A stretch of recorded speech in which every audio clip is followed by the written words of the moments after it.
তো এই যে নিজের প্রতি যত্নশীল হওয়াটা যে জরুরি সমাজ সেবার পাশাপাশি, এটা আমি আজ পর্যন্ত শিখতে পারলাম না।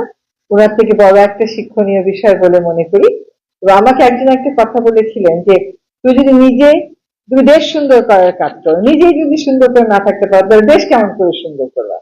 ওনাকে দেখে আমার মনে হয় যে ভেরি অর্গানাইজ, ভেরি অর্গানাইজ, এবং ওনাদের মতন বড় মাপের চিকিৎসকদের উপর সমাজের যে চাপ এবং প্রত্যাশা, সেটা যে ওনারা খুব সুন্দর করে ম্যানেজ করেন, সেটা তো একটা অবশ্যই বড় শিক্ষা। বাংলাদেশে আমি জানি না যে ডাক্তারি পড়ার ক্ষেত্রে এখন রেশিওটা কেমন, এখন তো অনেক প্রাইভেট হয়ে গেছে, অনেকে চান্স পায়, কিন্তু আমি নিশ্চিত যে ওনারা যখন চান্স পেয়েছিলেন তখন এটা খুব একটা সহজ ব্যাপার ছিল না।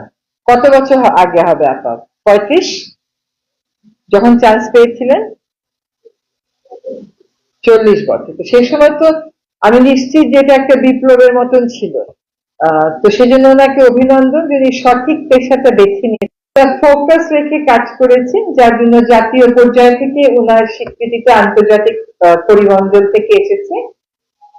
এবং এটা দেখে নিশ্চয়ই অন্য নারী চিকিৎসকেরাও অনুপ্রাণিত হবেন।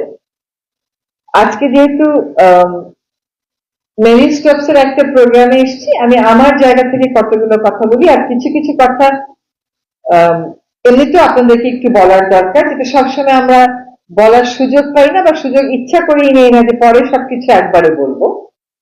আজকে যে বিষয়টা নিয়ে আলোচনা হচ্ছে নারীর স্বাস্থ্য এবং স্বাস্থ্যের একটি বিশেষ দিক, বাংলাদেশে কিন্তু এটা আমরা এটা প্রোঅ্যাক্টিভ ভাবে কখনো দেখি না, আমরা একটু রিঅ্যাক্টিভ ভাবে দেখি।